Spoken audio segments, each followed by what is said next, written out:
আর ভাবছেন আমি তো বেশ বড় ভুল করে ফেলেছি। এখানে হয়তো এমন কেউ বসে আছে হয়তো ব্যভিচারের ভুল করে ফেলেছেন। আল্লাহ আপনাদেরকে রক্ষা করুন। আপনাদের কেউ কেউ হয়তো সেই পথে অগ্রসর হচ্ছেন, আপনাদের কেউ কেউ হয়তো শিরক করেছেন। সকল ধরনের অপরাধ সংঘটিত হচ্ছে আর মানুষ সকল ধরনের অপরাধে লিপ্ত হচ্ছে। আপনি যদি তওবা করেন এবং আল্লাহর কাছে ফিরে আসেন, এই সকল অপরাধ শেষ হয়ে যাবে। কিন্তু এরপর আপনাকে ভালো পথে চলতে হবে। ও আমিলা আমালান সলিহা ফাউলাইকা ইউবাদদিলুল্লাহু সাইয়্যাতিহিম হাসানাত।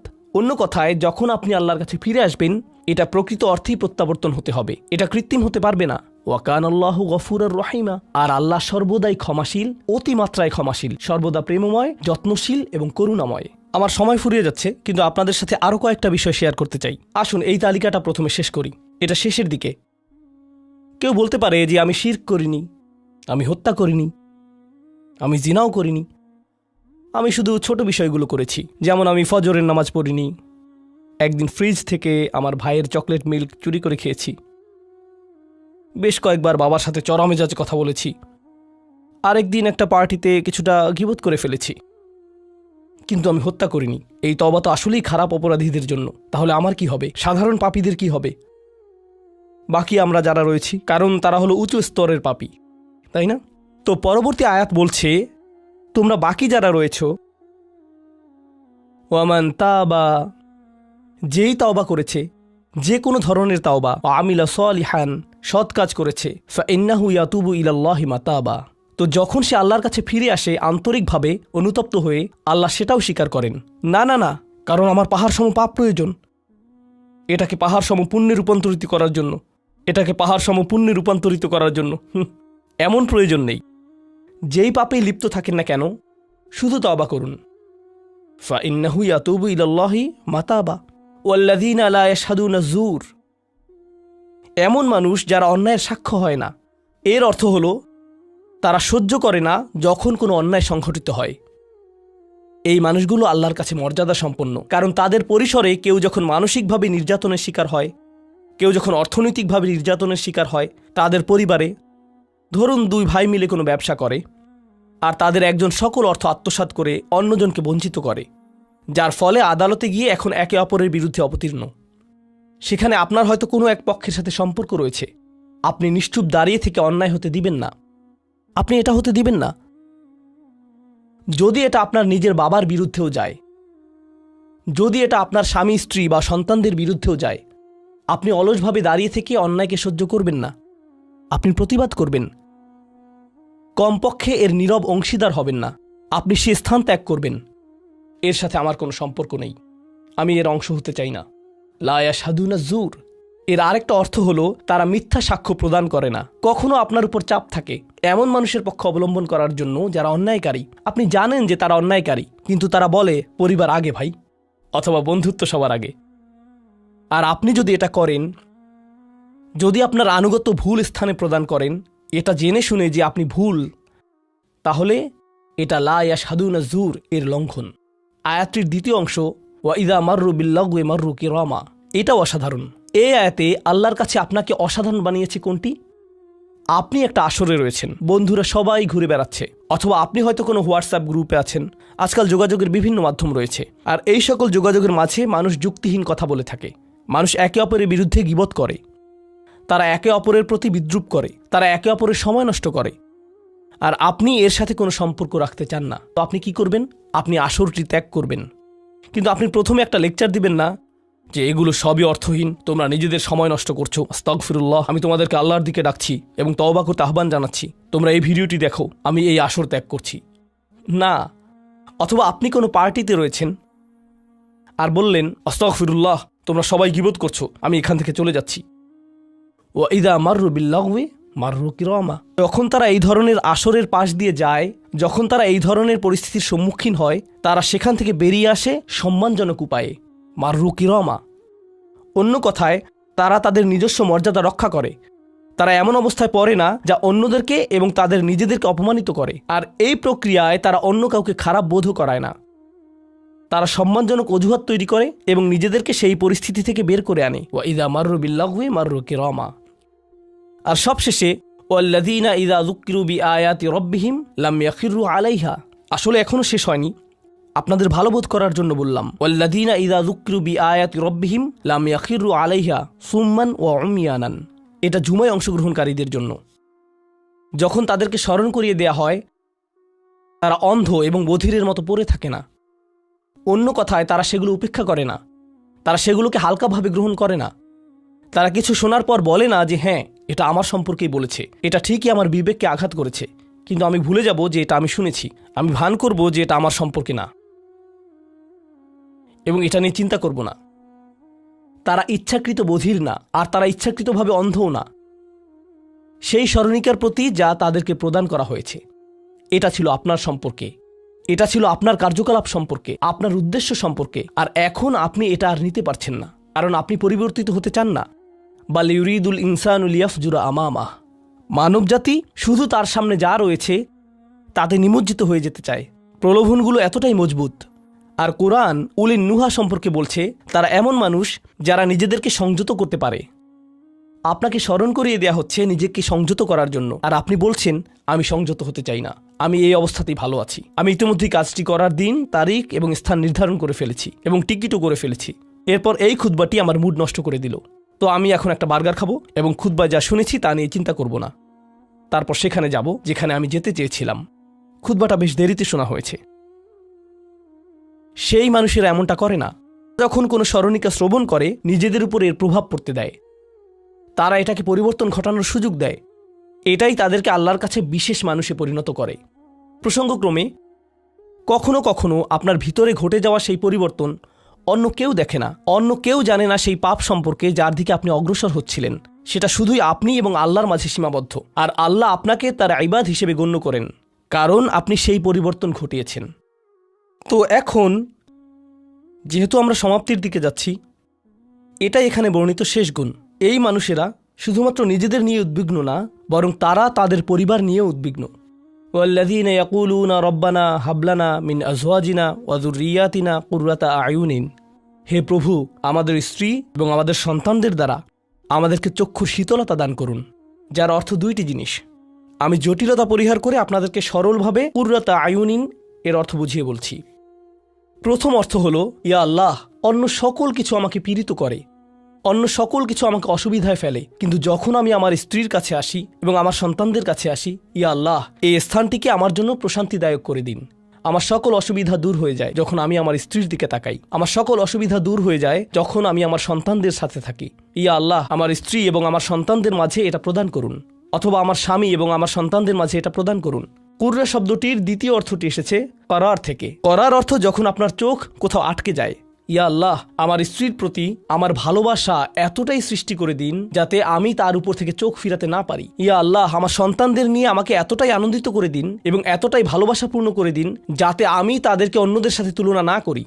আমার যা রয়েছে তা নিয়ে আমি সুখী। তারা খারাপ বোধ করুক, এটা আমি চাই না। আমি তাদের অর্জনের স্বীকৃতি প্রদান করি। আমাকে সেই সামর্থ্য দান করুন যাতে স্ত্রী এবং সন্তানদের মাঝে কুররাতু আয়ুন খুঁজে পাই। আমাকে একটি মজবুত পরিবার দান করুন এবং আমাকে আমার পরিবারের প্রতি সন্তুষ্ট করে দিন। আপনাদের অনেকের জন্য একমাত্র দুশ্চিন্তার বিষয় হলো স্ত্রী এবং সন্তান। এই দোয়া অনুযায়ী দুশ্চিন্তার একমাত্র উপশমকারী হওয়া উচিত স্ত্রী এবং সন্তান। আর আপনি নিজে চেষ্টা না করে শুধু আল্লাহর কাছে কিছু চাইতে পারেন না, কারণ আল্লাহ বিশেষ কোনো বৃষ্টি আপনার পরিবারের উপর বর্ষণ করবেন না যার ফলে আকস্মিকভাবে আপনি আপনার স্ত্রীকে ভালোবাসতে শুরু করবেন। এর জন্য চেষ্টা করতে হবে। আপনার সন্তানদের সাথে সম্পর্ক উন্নয়নের জন্য আপনাকে চেষ্টা করতে হবে। এটা রাতারাতি ঘটবে না। এটা এমন জিনিস যাতে আপনাকে এবং আমাকে বিনিয়োগ করতে হবে। তো আল্লাহ আমাদেরকে সামর্থ্য দান করুন যাতে আমরা শুধুমাত্র মুখে এই দোয়া করে ক্ষান্ত না হই, বরং দোয়াটি যাতে বাস্তবায়িতও করতে পারি, কারণ আল্লাহ প্রচেষ্টার বিষয়ে জিজ্ঞেস করবেন।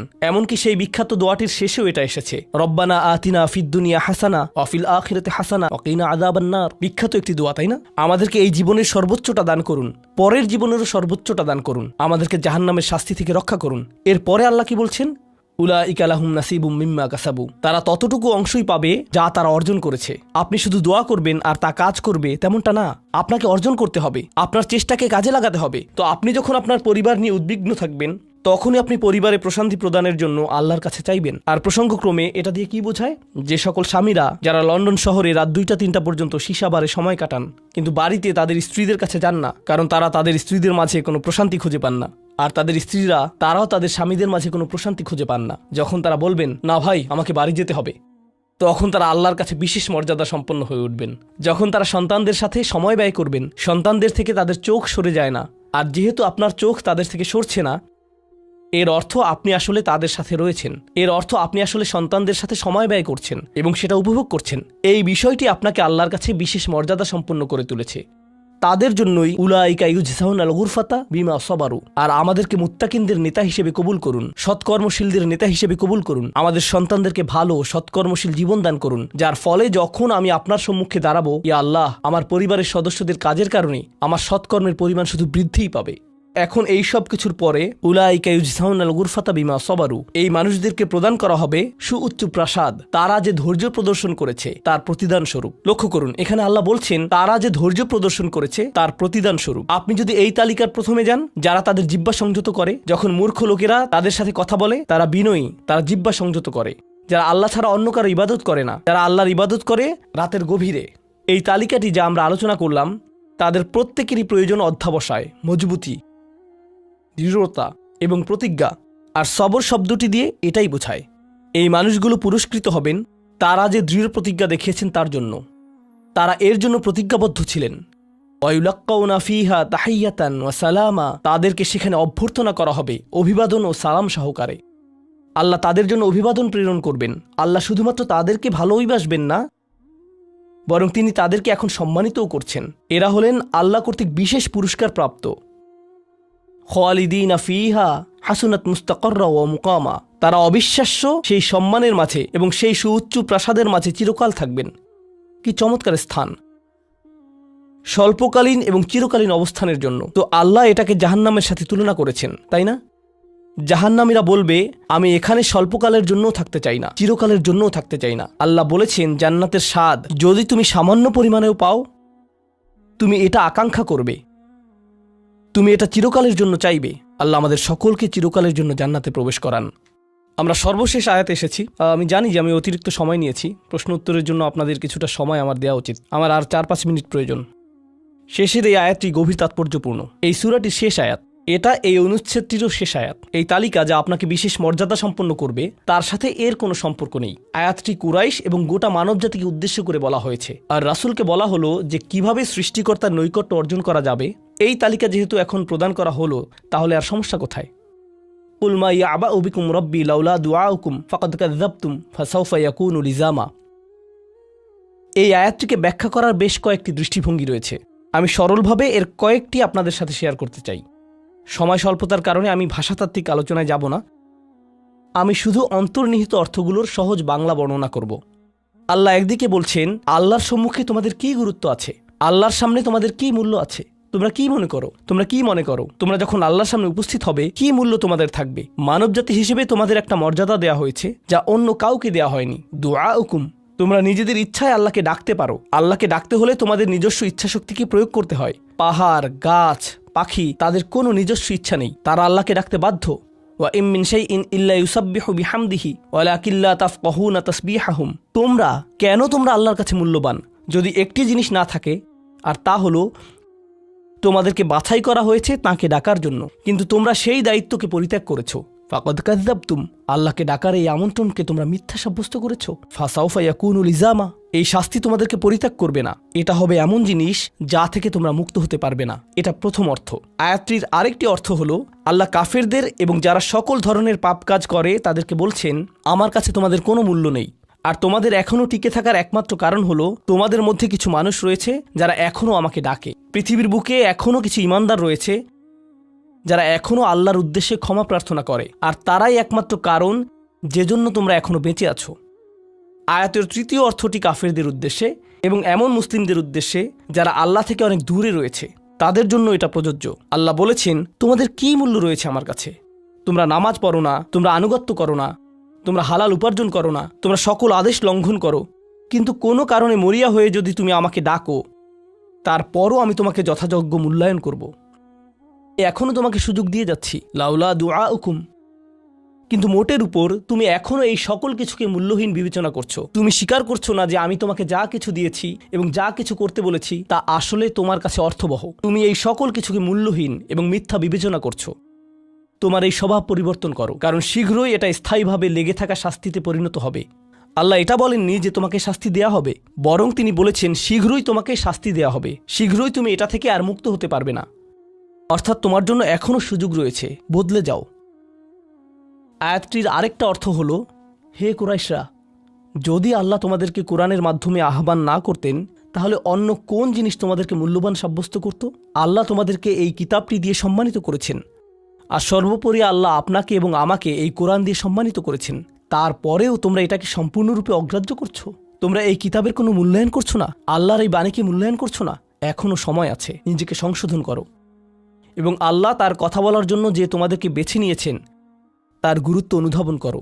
আয়াতটির সর্বশেষ অর্থ, আল্লাহ তোমাদেরকে শাস্তি দেওয়া পছন্দ করেন না। আয়াতাংশটির ভাষাতাত্ত্বিক একটি অর্থ হলো, তোমাদেরকে শাস্তি দেওয়ার জন্য আল্লাহ আগ্রহী নন। তাঁর কোনো উদ্দেশ্য এবং আকাঙ্ক্ষা নেই তোমাদেরকে শাস্তি দেওয়ার। কিন্তু আল্লাহ ছাড়া অন্য কাউকে ডাকার যে অপরাধ তোমরা সংঘটিত করেছ তা এতই বড় যে এর জন্য শাস্তি